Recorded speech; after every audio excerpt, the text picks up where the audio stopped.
Howdy, folks. Happy Friday. Happy Good Friday. Happy Thank God It's Friday. I think I covered all the bases there. Every Friday's good. Well, yeah, that's true, I guess. Unless it's a Friday before a weekend that you're not looking forward to, which I believe may have had those before. Okay, Russ, start us off with the pre-show. Well, it looks like the baseball gods have smiled on me for a change, and I've got a streak of opening day appearances going back to 1988 with the Mets. Last year, couldn't do anything about it. Now, these are the home opener. But now this year, I'm actually going to be on the road for the home opener, and my best friend did get tickets, but I can't go. It's one of the rare times it's like I'm going to be in another city, and it would almost make me miss two events to go, so I can't do it. Can't cancel them. But so the Mets just got their weekend canceled in Washington. Because of COVID. No games. Yeah, because of COVID. Because of COVID. Washington's COVID, yeah. Washington's COVID. So now because of this special dispensation, their first game will be Monday in Philadelphia. And I'm going. I just got tickets. There you go. Wow. The gods have shined on you. There you go. And I was told I could use it with an asterisk and I don't lose my streak. And I think that's fair because it's their first game of the year. Yeah, no, it's not city, but it's the same price though. No, okay. They managed to get me at the same price because you got to buy a pod now. You got to buy 4. Okay. All right. Now, yesterday I did my usual. Yeah, I did my usual. Hey, this is your mother. I did my usual opening day. Tough to do it when I should have muted Russ, which now I'm going to do. I did my usual opening day tradition, which was to go to a bar and watch the Yankees game. And I was struck by the fact that it was lunchtime and there was a good number of people at the place. And about 2:00, I was the only person left in the bar. Which, that's fine. Unfortunately, it was like one of those places that doesn't have the volume on the TV, so you can't hear the play-by-play. So you're staring at the TV with no play-by-play, which really sucks. But people get a little too worked up over opening days, in a sense that your team is expected to win 100 games. And if you lose opening day, all of a sudden it's like, it's like. Yeah. I only look at it as like a bonus, like it's the greatest day of the year, and I could be optimistic even if my team's going to stink. Right. But you're getting the opposite effect from Yankee fans because of it, and really because of the worst rule in sports with the runner starting on second base. Well, a couple things. Yeah, that was one of the things. I hate the runner. I mean, I hated it before the Blue Jays won that game. I hated it last year. It's asinine. I watched 2 games where it affected, and I want to tell you this is exactly what I thought could happen in games. Nobody's stealing third. That's fine. But you know what everybody is doing? They're hitting the ball to the other side of the field to move the runner over, because if you have a guy on third base with 1 out, the odds are of you getting a run in. It's about 85%. At least. Now, and it's ridiculous. Well, this is okay. I'm surprised the Players Association hasn't taken this up for this kind of statistic. Nick Nelson, who is not, like one of the prominent Yankee relievers. No. So he's like a 7th or 8th arm in the bullpen. They brought him in the 10th inning. He's a lesser Jeff Nelson. Right. Yes. And maybe he may be related to him. I don't know. He gave up a double on the first pitch that scored the guy on second base for Toronto. And then I believe he struck out the side. He got the loss. Yeah. And which is honestly that really sucks. I'm going to tell you how it worked in the Phillies game, though, which was, again, dumb on the other team's part. But this just shows you how the baseball IQ is not there anymore. Okay, so with the Phillies game, runner on second, Atlanta's got the runner on second. They move the runner over. Guy hits the ball to very shallow center field, and they decide to tag up even at shallow center field. And the runner hesitated just for a second. and he slides headfirst into home plate, which is the worst thing to do into home plate, and he gets called out. And that's how you could screw up your 85%. Now, the guy made a great throw from the Phillies, but again, it's shallow center field. And of course, the player wasn't Acuna. Maybe it was Acuna. No, it wasn't. It was the other guy, Pache, something. Pache, P-A-C-H-E, yes. He comes up and he's shaking his hand, even though he's got the massive gloves on, because he doesn't know how to slide with his foot. The whole sequence was dumb baseball. Yep. And that's what Rob Manfred's time in Major League Baseball, that's what the era is going to be called, dumb baseball. Well, I like I said, I hate the fact that the runners on base in the 10th inning, or they can't bother. Most games end in the 10th or 11th, most of them. Yeah, so under normal circumstances, right? So it really sucks. That plus, and I'll give Aaron Judge credit. He hit it. They were bases loaded in the 7th inning. He had a double play and he owned it. He says, "Okay, I should have hit that ball. I should have got the ball in the air. That would have put us ahead." And he took ownership for. Yeah, that happens. That's right. Now, conversely, and this, this because New York Mets fans and New York Yankees fans are the same gene pool. So if a player who is not liked or a player who is doubted starts the year going 0 for 5, they're going to boo him. And they booed Giancarlo Stanton. I know. I saw that. What? And honestly, okay, I understand. He hit great in the playoffs last year. I think he hit 6 home runs. When you are facing a reliever who nobody has heard of in the 10th inning, you've got a man on second base with 1 out, and you stare at an 80, I think it was an 85-mile-an-hour changeup right down the middle, you deserve to be booed. But he didn't take the golden sombrero. He didn't strike out 5 or 4 times. But still, you expect the guy to at least put the ball in play. Well, that's a failing of this era of players with the launch angle, is just putting a ball in play.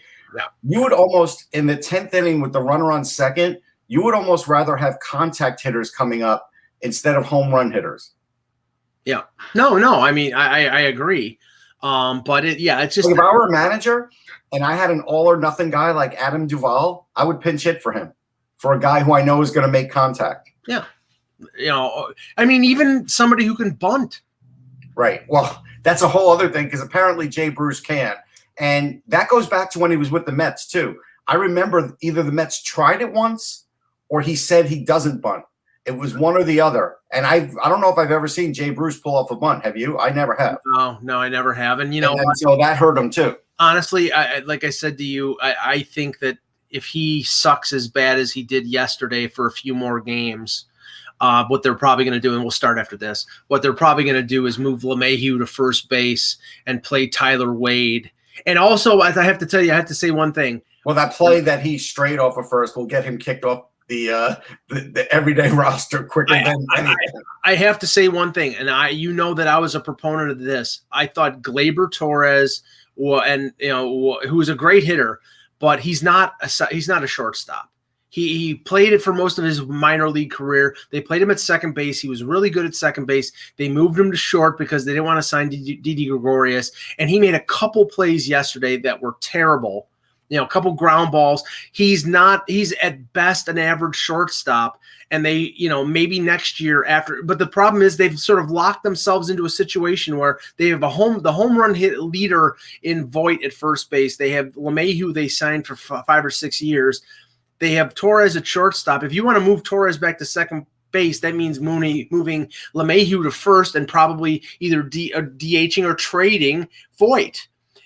So, we don't know if Voigt's going to keep hitting like that. Let's be honest. No, but actually, the funny thing is last year he hit more homers and he walked less. He's usually an on-base monster. Yeah, but it could be just a product of a COVID year. Like if he came out and hit 30 homers this year or less, nobody would be shocked. It could be. But anyway, let's start the show. Hello, Hockey World. Today is Friday, April the 2nd, 2021.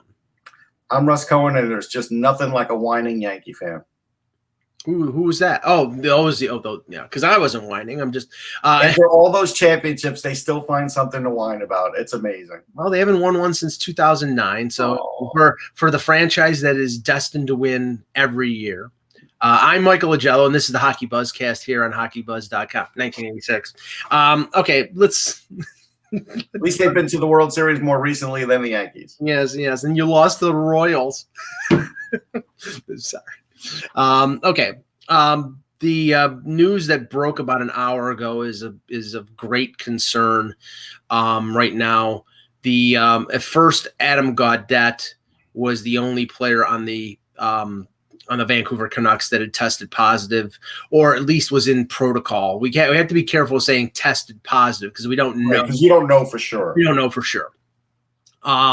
So then apparently somebody from the coaching staff and another player, which reportedly was Travis Hamonic, which is ironic because Travis Hamonic opted out last year in the bubble because of family concerns about COVID. And now he gets COVID. Now the report from Darren Drager in the last hour said that it's multiple players. So Russ, this is on par, and this is the first time in Canada, but this is on par with what happened with Dallas at the beginning of the year, what happened with the Sabres and the Devils after they played each other. The NHL or the Canadian government may shut them down for, a couple weeks like they did the Sabres. And if that's the case, then I think at least in the North Division, the ability of that team to play 56 games is in question. Well, right now, I read about it last night because I follow an epidemiologist. They are having trouble with the new variant in British Columbia. That is a fact. And so this could lead to more problems with the North Division. And, for those that felt like it was invincible for a while and kind of were talking about it. Right. Listen, COVID gets the last laugh on everything because you can only take so many precautions. A lot of it is luck too. Well, I mean, this is proof that the vaccine is working because if you know what's going on right now, I mean, I and I'm not 100% sure on the percentage, but I know that it's like 25% of the United States has been vaccinated or something like that. It's in the low 20s. Right. Been fully vaccinated, 2 shots. In Canada, it's significantly less. I keep reading stories about, they're getting the AstraZeneca vaccine and, they're getting other vaccines, but they don't have them yet. They're about 2 months behind the United States in terms of the amount of the dosage, and they're 10 times smaller in terms of population. They're about, I think, 35 or 36 million, and the U.S. is 330 million. So, and I've seen the reports, the daily reports, Ontario, it was like 1,500 cases, 1,300 cases. Now it's over 2,000 cases. So the fact that they're not getting the vaccines and giving this thing a chance to live on. Exactly. So, the variant may be out there in the U.S., but because a lot of people are vaccinated, it's not spreading as rapid. Now, it is going, the rates are going up here, and I'm not trying to slam Canada. It's just the reality that they don't have the vaccines right now. But this is a situation where the North Division, and remember, if say, for example, Vancouver sits out 2 weeks, that's probably 7 or 8 games at least. I'd have to look at Vancouver. Yeah. Just to give you an example, so there was an order listed yesterday, a travel order, urging British Columbians not to travel this long weekend. Yeah. So it's getting a little tense there again. And this is Easter weekend. Right. You remember how this thing got spread in China? It was Chinese New Year, and everybody from Wuhan traveled all over. Now it could be Texas Rangers opening day, but whatever. Oh, but okay. So, say for example, I think they said that at this point the schedule had been stopped until the 8th. Say they do it until the 14th. That's 7 games. Now they've already scratched one, so that's 8 games. Right. Now Vancouver is not in a playoff spot right now, but the thing is that they're playing different teams when they play those 8 games. So all those other teams, Edmonton, Winnipeg, Calgary, they're not going to play 56. So what's going to end up happening is if Vancouver loses games this late, and they're not going to they're not going to extend the regular season another week. Right now, I think it's May 11th is the last scheduled day, the last day of the regular season. So if that's the case, and that's when Edmonton and Montreal are going to play on that day, if they're not going to extend the regular season to get everybody at 56 games, they may say it's going to be points percentage in the North Division, and that might be the reality of what's going on. Yeah, I mean, as they say, them's the breaks. I mean, this is, we saw in college hockey, Michigan just had their tournament canceled. Notre Dame had their tournament canceled. Yeah. Essentially, if this happens to Vancouver and they're, 4 points out or 2 points out, that's essentially what's going to happen to them. But it's a shame, and it stinks for fans. But the players know, that any of these things can happen. They know about all these scenarios. Yeah, and Asmer asks a good question. How does it work with trading with a team that is in COVID protocol like Vancouver? Well, they had that blanket order, but it doesn't mean it won't get lifted if things get bad. So honestly, I can see it hurting trades in a week, because if it continues to surge in British Columbia, they may change that order for British Columbia only. I don't think they'll lift it, Russ. I think what they'll do is they'll do it on an individual basis. If the player, I mean, obviously any player that's traded is going to be tested right away. Right. So they're going to be, they'll probably be tested every day. That's it's going to be something different. But if you're a team, it certainly comes into play now. Do I want to risk it? Because again, and you can't hang this on a general manager, there is going to be some bad luck like that where some player maybe gets caught up in quarantining longer than he should or whatever at the deadline and either never plays for his team or plays only a couple games because they don't make the playoffs. Like, it's probably going to happen. And so I can see it happening. Now, last night, we'll talk about some of the games last night, but I'll start with this one because I couldn't believe the headline. Vegas played with 16 skaters. Yeah. Now, one was because of injury. I think it was Zach Whitecloud. The other one was a player who was they tried to call somebody up on emergency recall, but the player couldn't get there in time. So they played 10 forwards and 6 defensemen, and they got a point out of it. They lost 3-2 to Minnesota, but I mean, that's not supposed to happen. And at the 11th hour, I mean, that's what the whole taxi squad situation is for. And still they didn't have enough bodies to put in the lineup. Yeah. I mean, this is, again, they have a team close. Well, no, they don't, right? No, their team is close by. Actually, I was thinking of Seattle as well. Is it Reno or Reno? I mean, that's only like 2 hours, isn't it? It's only a couple-hour drive. I don't understand why they were caught that short, but fact is they were. And again, these are times when these things are going to happen to teams, and it could cost a team a playoff spot somewhere or a seeding, and it's just, there's nothing you can do about it. We're joined by our roving reporter, Anthony McDoney here. Literally in this case. Yes. Now, Anthony, I was just talking to Russ about the Minnesota-Vancouver game last night and the fact that Minnesota-Vegas game that the Golden Knights had to play with 16 skaters. Yeah. Which is, I mean, this is not an optimum situation. Yeah, Henderson is where the silver. Henderson, that's right. Yeah, it's not that far. It's only, I think, 2 hours or less. Yeah, so they obviously couldn't get enough bodies there. And remember, a few years ago, the cap prevented a team from being – now, they're cap strapped, but I don't know if it was just cap or if it was also there were players that were – the cap shouldn't be a factor here because the emergency recall allows for players who $700,000 to be called up. And plus, they had the taxi squad, so I don't know a full explanation of why. Well, we have to remember Vegas does have a smaller farm system than most, and maybe they don't have a $700,000 player available. Right. And again, this is all based off of cap ramifications to begin with, right? That's really what's kind of tangled them up in this circumstance.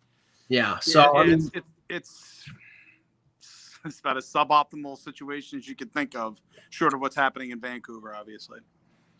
Yeah, well, yes, and we discussed that, and the thing, like, we basically said that, I mean, this could completely derail the North Division because unless they're going to extend the regular season to say May 18th, which I don't think they want to do. They still want to maintain the schedule that gets the playoffs done before the Olympics because of their broadcast partner NBC. Now, thing is, if they're not re-signing with NBC, they could tell NBC to go spit.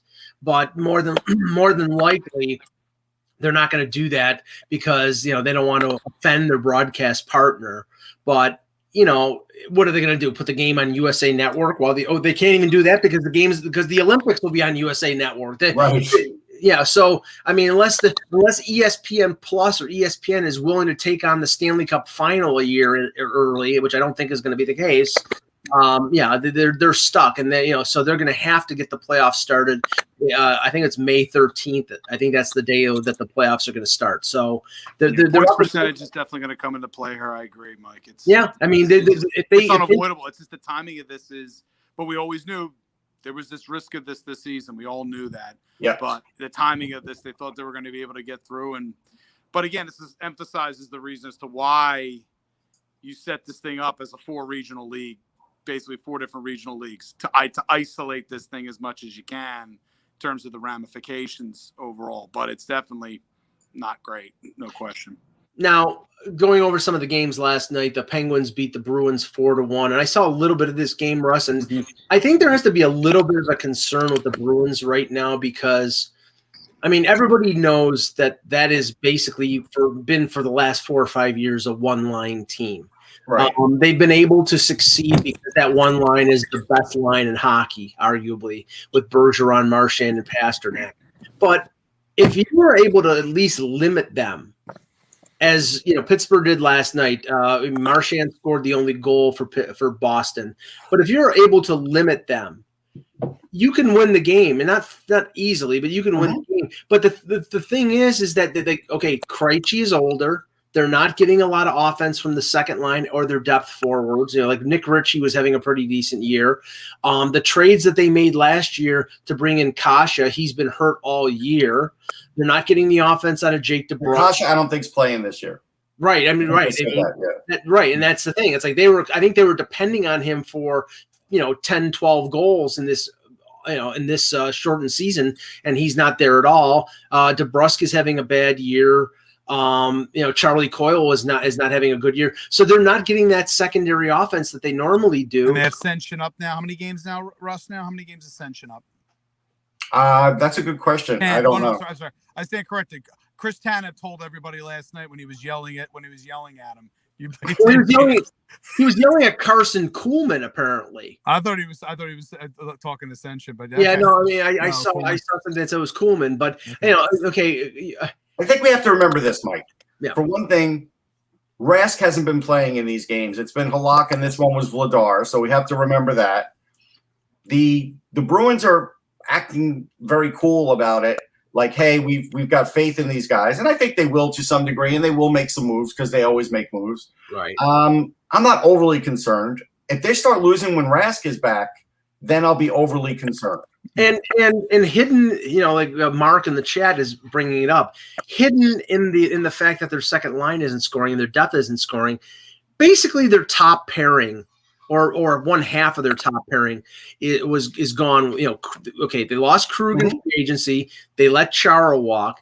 I like some of the young blue liners they have. I think McAvoy is a great defenseman, but those were losses. And so, there were always going to be losses. Like we talked about it. We knew it wasn't just going to be. There was always the threat, honestly. It's kind of like, to me, Boston was kind of trying to have their cake and eat it too. They thought they were going to they were, banking on the fact that their young players are ready. And it's not, in some ways, it's not unlike Philadelphia in some ways, in that they were banking on their younger players to make a substantial step forward this season.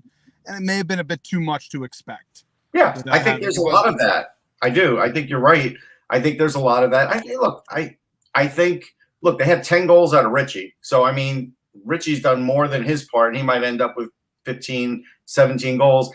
I'm not overly concerned about him. But again, if for some reason Rask stays out for a long period of time, then I'm concerned because I think Halak is not the same goalie he was a couple of years ago.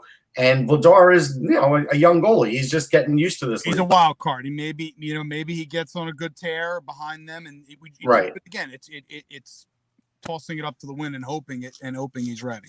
Yeah, and that's the only hope for the Rangers or for the Flyers is that Boston continues to wallow. The only thing really that's keeping really Philly and New York in it.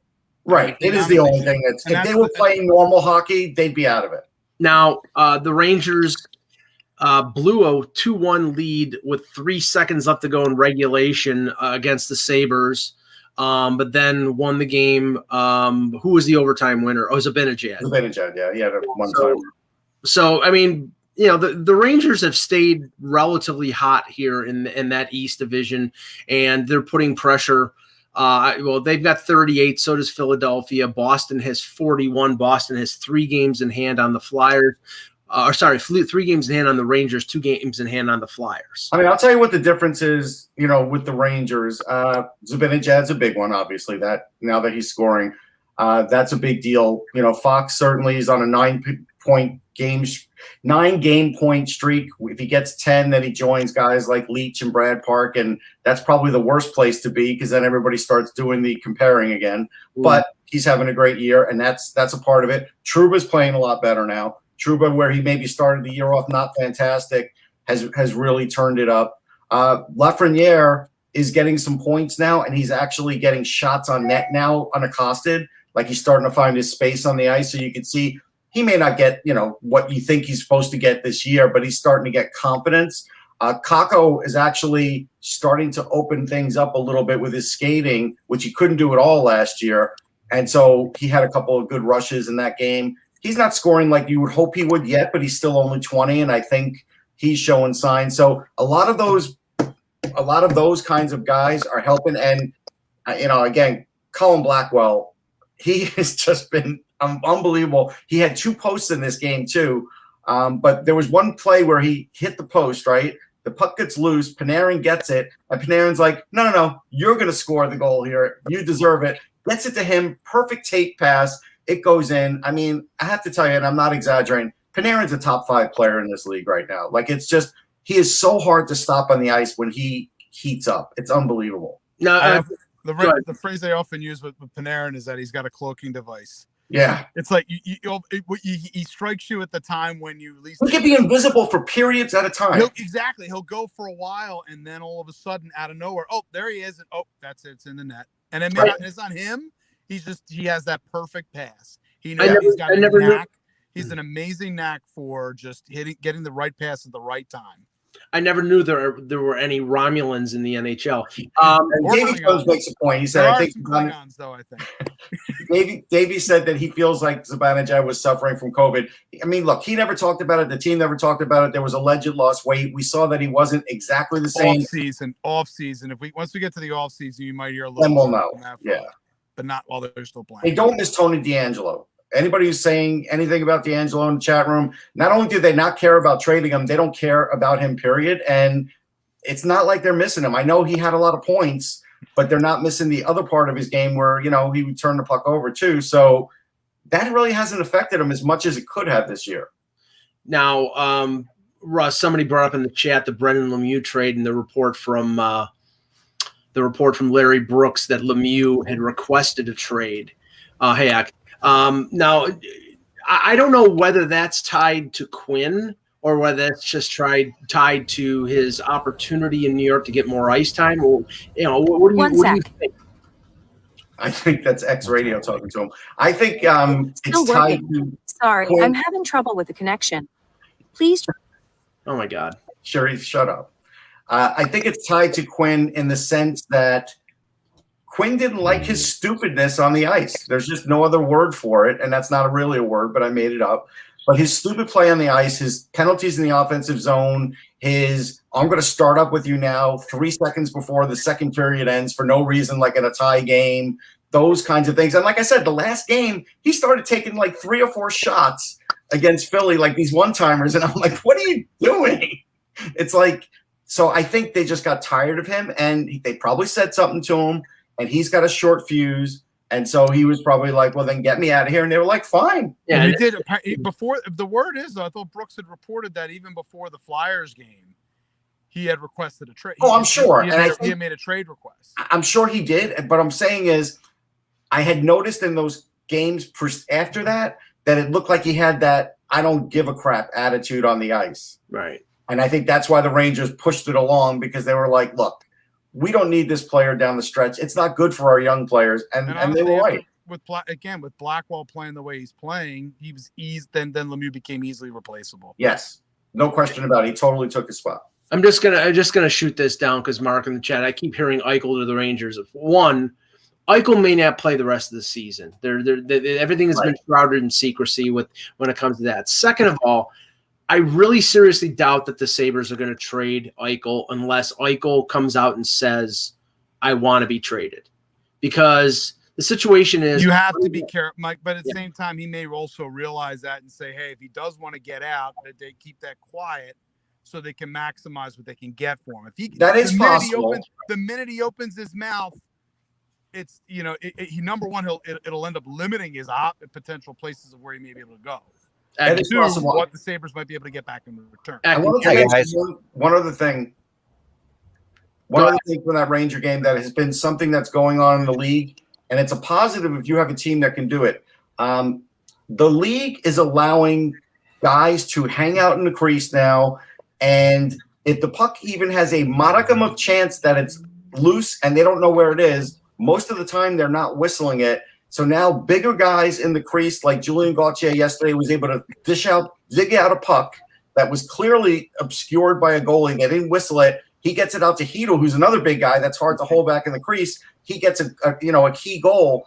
That is something where I've noticed a lot of teams now are taking advantage of in the league, because all of a sudden the league is allowing this to happen.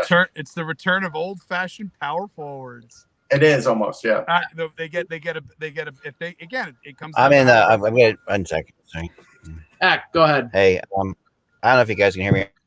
Yeah, we can hear you. Go ahead. No. Can you hear me? No. Sorry. No. You froze up there Lost for a me? second, but go ahead. Go ahead. All right. I'll be back. I'm gonna find a better spot.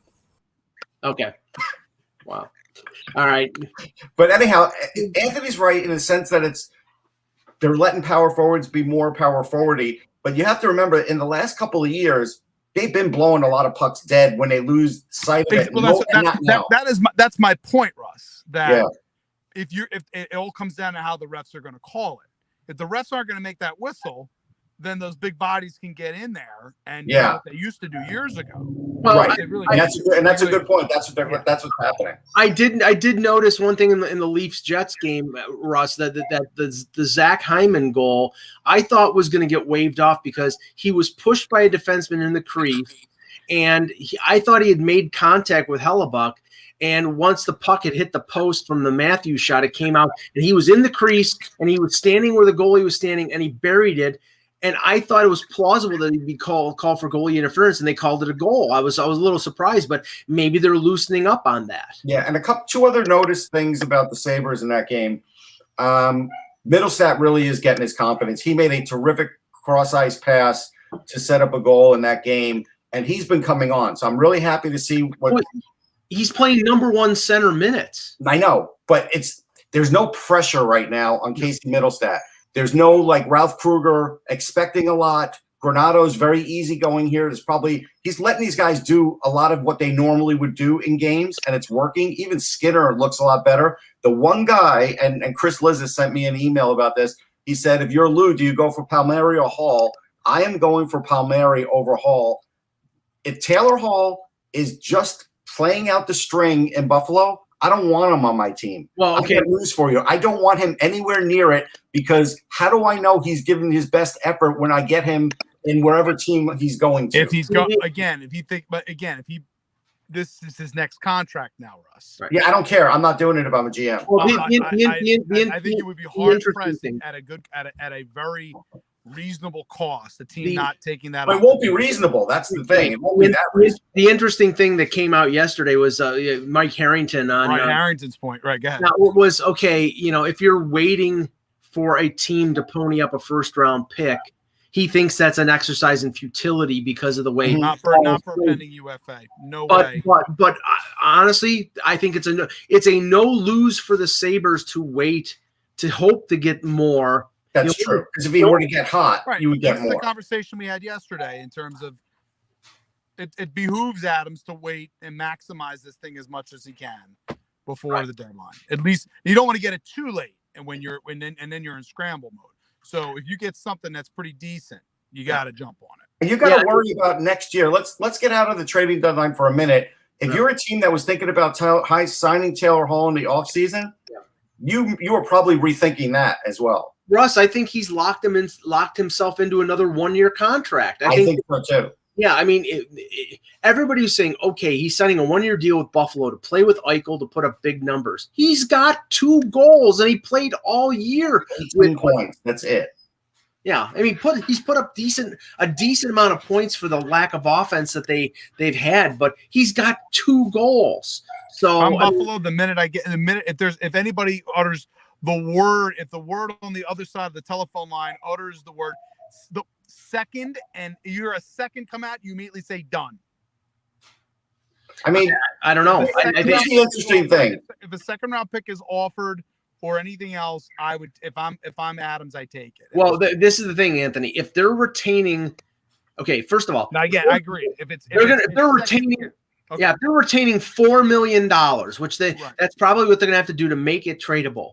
Right now, you get a 5th round pick for $1 million, $1.1 million, $1.4 million, something like that. If you retain 4, you're at least getting a 3rd round pick. So if you're saying it's a 2nd and a 3rd, I'm saying I want a low 1. And if not, then, I mean, you could make it tough.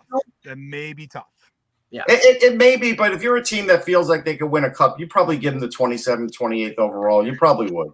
But here's the other thing. If you look it up, Taylor Hall, since leaving New Jersey, has had 2 subpar seasons now. And he has ridden. We all know that he has ridden the coattails of his performance from several years back. However, that goodwill is running perilously close to dry. Which is why it's imperative, Anthony, that he gets traded someplace where he thinks he can have success and he plays with a fire underneath his ass like Alex Galchenyuk is playing in Toronto. You could tell that guy is playing for his NHL career right now by the way he's hustling and playing, and Hall needs to do that. Otherwise, he's going to end up taking a 1-year deal next year to prove himself at age 30. That's not where he was supposed to be after winning the Hart Trophy a couple. No, but if you look at his shooting percentage, when he won the MVP, it was 14, then it was 9.7, then it was 6.9, then it's 5.5. Then he had a little bit of a rise in Arizona with 8.1, and now it's 2.3. Shooting percentage doesn't lie. It does lie when you have a guy like William Karlsson that had like a 22 for 1 year, but It doesn't lie when it's in decline, when it shows a player in decline who's still taking shots. It's not like Taylor Hall doesn't take any shots. So there is a worry here now that, hey, he's still a good player. Don't get me wrong. He still could skate. There's things Taylor Hall can do. But if I'm picking him up, paying him $8 million a year, I can't do it anymore because I don't know if he can get 60 points in this league anymore. Well, I don't think. First of all, I don't think he's going to get $8 million next year. Because no, I don't think so either. I think he's going to have to take like I said, 1 year, $5 million. Yeah. Well, sort of like almost like the deal that Mike Hoffman took in Bingo. Thank you. That's basically at this point now. That's almost the path that he's on now. Is exactly just the word right out of my mouth. He's on a Hoffman track right now. Right. Which ain't great. No, it's not great. And Hoffman, I don't know who Hoffman's track is on right now after him basically. Hoffman's on a Hoffman track. Yeah. It's what he has been. Next year he makes $2 million on a 1-year deal because Hoffman's an interesting. I've always been somewhat intrigued with Hoffman, but I've often felt he's got a few. Maybe he's a two-tool player. Yeah. And here's the big thing. Are offensive. Both of those tools are in the offensive zone. He's a one-zone player, Anthony. One-zone player, 2 tools, 1 zone. Exactly. I got to tell you, I'm treating Taylor Hall in the offseason like I would treat Alexander Semin when he was coming off his big years. I don't know if you're going to get quite to that point, but But he made like a 1-year, $4 million deal, like when he was coming off, and they teams make wanted more to than show that. him. But the funny thing, I know. He will be on notice. He will. The funny thing is, he will be on notice. The funny thing is that with Semin, it was pure motivation. They didn't trust him to give him any more than a 1-year deal because they wanted to keep him motivated to earn his cake because he was lazy a lot of the time. And then when they gave, I saw moments where Taylor Hall was lazy this year. And then when I pointed him out. Right, and then when Carolina gave him the long-term deal, they immediately regretted it because he got lazy again. So, all right, let's talk about this. Goaltending question marks, I think, have come up in the last week here, specifically with 4 teams. I'll start with Colorado. They made the trade for Jonas Johansen, and Jonas Johansen. I could not believe. Hey, Jan, I could not believe the chatter that was coming out of Buffalo from some good reporters. Now, they were the ones who were in certain had access to practice, and I don't have as much access to. They basically said Jonas Johansen was the worst practice goalie in the history that they have seen. That he couldn't stop a beach ball in practice, and in some games he was pretty bad too. Colorado gave up a low draft pick to get him. They played him 1 game. He played badly, and now, right now, they have Hunter Miska backing up Grubauer, and there's a lot of talk about them looking for a backup. They'll still get somebody, but Grubauer is still having a great year, so I'm not overly concerned. I know. Hey guys, real quick, Grubauer is having a Vezina real quick. Sorry, guys, about you. I'm at the airport here in Sarasota. Go ahead. Flight delayed a little bit, so I thought I would come out and give you this rumor. Okay, go real ahead. Fast here. The big thing I've been chasing right now is a Matt Dumba for Brock Besser rumor. And I don't know, I know it sounds bizarre, but I don't think that's exactly the pieces involved. But apparently, there's more pieces involved than just that. But these are the 2 main pieces involved in this rumor. It's going to have to take a while then, because again, with Vancouver's situation right now, that's going to take a little while to gestate then. Well, yeah. Well, this is the thing. Right now, Vancouver has got 3 unrestricted free agent defensemen this year: Edler, Ben, and Hamonic.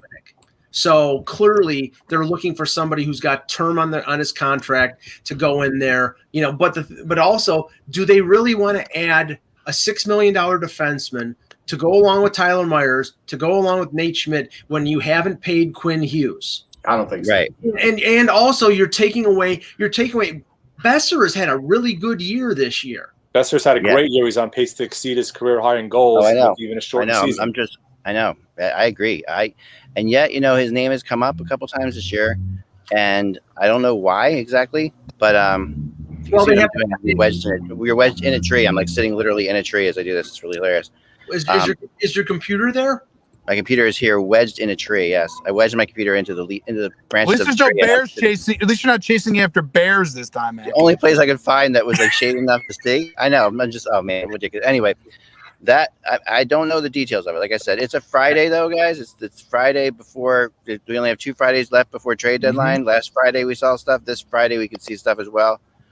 So it's I'm on a flight for a couple hours coming up in a little bit, but I'm going to continually monitor, and everything will happen while I'm on the plane for sure. But if it does, if anything breaks, so in terms of that rumor, Mike, Suter comes off the books, Pearson comes off the book, Edler comes off the books. 1 year left of Eriksson, making him an easier buyout candidate at that point in time. So they have money. They clearly need blue liners.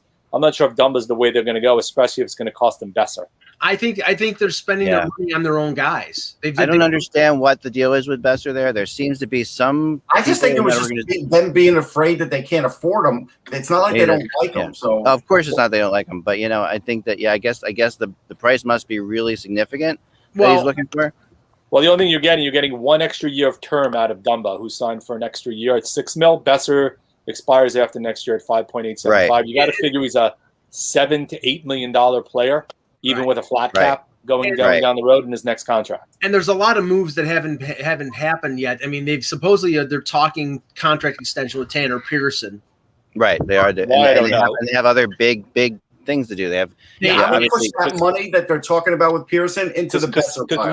Losing to Foley clearly worked out very well for them. Right, and they haven't traded Virtanen yet, and that's $2.5 million off the books if they trade Virtanen. Obviously, you've got two of the most expensive, two of the more expensive players, to deal with in Pedersen and Quinn Hughes coming up. So that's going to put them in a spot too. They're definitely in a spot there. The other is more Darcy Kemper talk, along with the.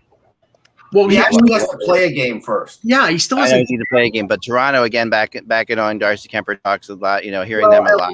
Elliot Friedman talked about that this morning on the Fan in Toronto. He said that Dubas has done his due diligence in terms of rental goalies, and that's the problem. Yeah. Darcy Kemper is not a rental goalie. I'm thinking not a rental goalie. They checked in on Antti Ranta. They definitely checked in on Linus Ullmark in Buffalo, and supposedly David Rittich in Calgary. I doubt that they're willing to pay the price that Arizona is looking for Kemper, because he's got another year. And then another year to go. The other guy's Edler. We've mentioned his name a lot too. He's a rental, but with Ekholm being out, it seems like teams are looking at Ekholm or turning towards Edler. I've heard Boston. Yeah, that's a little bit of a downgrade, but he's still decent. Downgrade, but it's Boston, for example, is one of the teams to look at. Boston, Edler. How does this COVID situation complicate trading It's surging in British Columbia right now. Yeah, well, you'd have to quarantine anyway when coming to the US. Just probably extends the quarantine period. Not Canada to US. It's US. I think if you're going to make, here's the thing. I think if you are going to make those deals for those players, you're going to make them right away. You got to make them soon. Yeah, you got to make them soon. Get them out of there. Get them tested. Get them out of there. That's what I would say. Worth keeping an eye on. Again, this makes sense. This weekend is the one that makes sense if you're looking at anybody exiting the North Division. Right. And to me, that's the other thing. Finally, Bobby Ryan and the St. Louis Blues. I heard this morning as a strong possibility that could happen sooner than later. Well, I mean, that makes a lot more sense than the Taylor Hall rumors, because I think they've had enough of dysfunctional forwards after signing Hoffman that they want something a little less risk, because Ryan makes only $1 million. Yeah, I mean, there's no question that I believe that the Islanders' first choice is Palmieri, and then after that would be Hall. But I think Palmieri is where they're going to go first if they can. Yeah, I agree with that. Palmieri's I think fit-wise, culture-wise for that team as well. He's a natural fit. And that's what I'm surprised they haven't done already, especially with Lee out. Just pop him on long-term IR and you freed up. We've said that last week that Lou's got he's got some play here to do something here. It's not out of the question. I was told that Winnipeg go after Tyler Hall. I don't know how the hell that would happen, but as far as trade, no. But I was told that Winnipeg, Edmonton and Taylor Hall is a possibility. That's another one. That's a bigger possibility. We do have a little bit of breaking news. Something that Anthony and I had mentioned about, I guess about a month ago. But Tanner Lucinski is going to make his NHL debut Saturday. Oh, there you go. Was that officially called? Because Jordan Hall saying it, he's pretty good. So that AV did mention the fact that both Patrick and Lindblom are back in. I don't think they were definitive yet on Lucinski. Wouldn't surprise me that he's going to be in. No, it wouldn't surprise me either. When I saw the quotes in the presser, which I didn't get a chance to get into for today. He tweeted it a little while ago. So we'll see. Yeah. Hall's going to be an interesting guy because I think there's not a whole lot of places for him to go. If the Islanders get Palmieri, there's not a whole lot of. I mean, Boston I heard mentioned, but there's a couple. It's hard to imagine exactly who's going to make a play for him, and exactly how it's going to work out. And because Buffalo's asking a lot still. Also, the price for David Savard is really high, crazy high. Again, once Nashville got themselves back in the playoff race, David Savard became the belle of the ball. So and as a result, Yarmo is leveraging it as much. Yeah, so much so that I think teams like Florida that we were talking about before, certain teams are just not going to be in on it. It's just too much. It's just too high. Florida clearly needs a blue liner with Ekblad lost. They need a blue liner, and I thought Savard was a natural fit. Obviously, Columbus, the connections there and all that stuff. But it sounds like that the price is just it would be quote unquote easier to get. Still a week to go, but still some time left, Dak. That's the way I look at it. One said to me, one person said to me right now, it'd be easier to get McDavid, quote unquote, than it would be to get David Savard. And that's, of course, tongue in cheek, but that's just how crazy the price is right now. That is purely a market, a comment on the market at the moment. That's purely like that's just a frustrated comment. You know what I mean? It's just kind of gotten ridiculous. Manson is definitely the Flyers' main target right now, from what I've heard. I could hear that again. He's an acquisition because again, he would be he's a now and later acquisition for. Yeah, he's got term like Ekholm, and he won't cost as much as Ekholm. Yeah, and I got to run, guys. I'm so sorry. I'm sorry I have to run, but great job, guys. Great job doing the show. Thanks for holding up the fort. We will see you. I'll be back on Monday, guys, and we'll be writing like crazy all weekend. So talk to you soon. Sounds good. That's good. Yeah, for me, with question on Hall is, and Mike, I'll ask you this. Yeah. How much money has he cost himself with his performance the last 2 years? We were just talking. He's been he's lost at least three. Now, part of that is granted. He may need to be in a situation where they're in contention, but God, has he been? I watched part of the game last night. He was god awful. He was okay. He's cost himself term and he's cost himself money. I think he's going to end up signing a 1-year deal for about $5 million. Right, he's cost himself about $3 million worth of salary. Unless he goes somewhere and he lights it up in the playoffs, then I think he burnishes his credentials. Then he can say it was the balance out. It would be like 7. I don't know if he would get his 8. I don't know if he would get. He won't get 8 again. But he might put again a really good playoff performance. Right. He might get term back here. Yes. He wants to go multi-year. He might end up with like a 4-year deal where he's averaging around 7 mil. He's definitely taking that risk, though. I mean, I'm not. As a GM, I'm not. But if I'm going that direction, honestly, I'm signing Mike Hoffman to that contract, and I'm not signing Taylor Hall. I'm not signing either one of them. No. But if you're going to go one or the other right now, I'll take Hoffman over Hall. But that's like a Jan, there are teams out there that are desperate enough for offense that they'll make that 3 or 4 year offer from Taylor Hall. You're a crap team, right? And given what you've seen the last 2 teams he's been on, that's a big risk. Why do you think that I advocate? Because again, talking Leafs here for a second, I advocate the Leafs shopping Nylander this summer. He's having a good year. He's under control. He's making money wise less than his cap hit, and there's a dearth of offense out there. This is not a big free agent year for scorers. So I mean, if they have to sign guys like Zach Hyman and Morgan Riley going down the road the next year or two, they have to open up the cap space, and the only way they can do that is by trading guys like Kerfoot and trading guys like Nylander. So it's going to be give away at one side and get in the other. So if I'm targeting one guy, give me Kyle Palmieri over either one of these guys right now. Yeah, oh yeah. I mean, Palmieri, you're going to get an honest effort every game. He's a leader on and off the ice. To me, he's more of a fit with a lot more teams than Hall. Probably more Hall than Hoffman. I think Hoffman, though, has re-burnished his reputation a bit in St. Louis. You haven't heard any issues. No, he's scoring some goals. Hall's not scoring anything. But he got healthy scratched last week, Jan. He scored 1 goal in 10 games, and they healthy scratched him. Yep. So I mean, maybe he's not causing any problems in the locker room, but he's not scoring on the ice, and that's what he has 8 goals. I mean, 8's not great for him, but it's still not like 1 goal or 2 goals or no goals in 14 games like Taylor Hall, or lazy games from Taylor Hall. Yesterday, he was invisible, in my opinion. Yesterday, completely invisible. Now, going back to the goaltending situations, we talked about Colorado. There's been rumors about Ryan Miller. There's been rumors about Devin Dubnyk.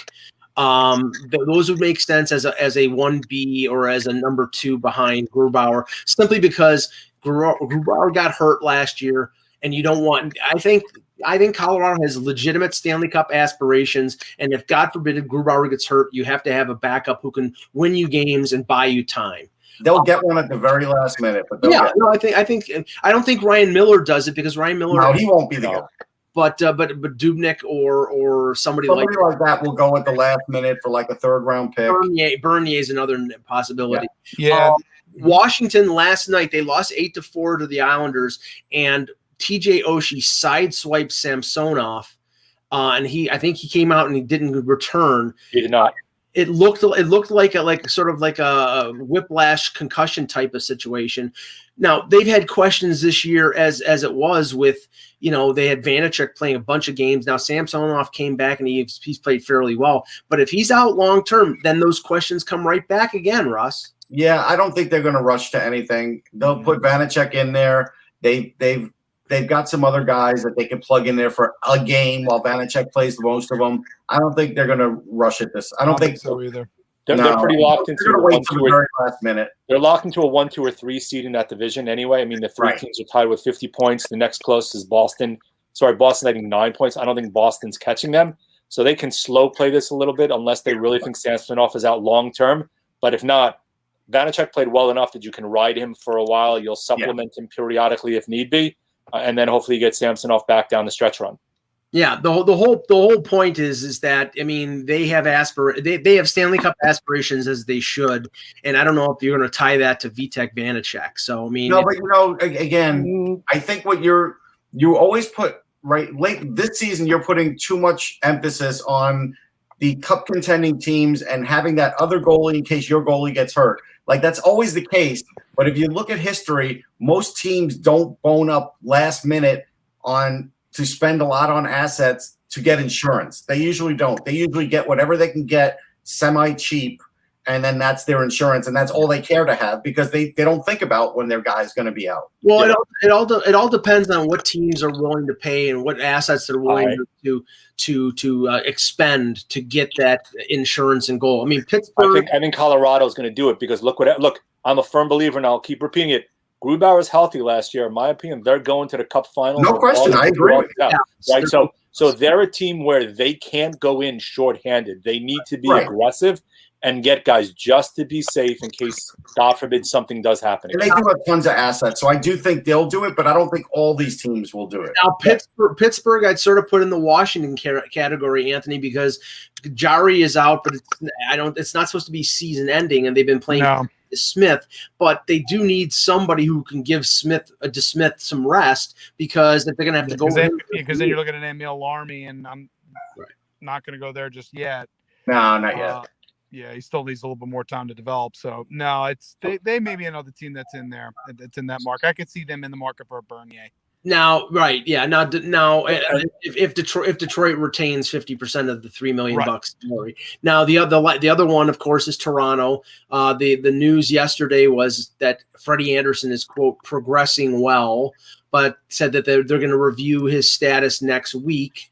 Elliot Friedman came out this morning and said that Anderson might have pushed it earlier in the year because Campbell got hurt and he wants to come back because it's his contract year, and he pushed it too early.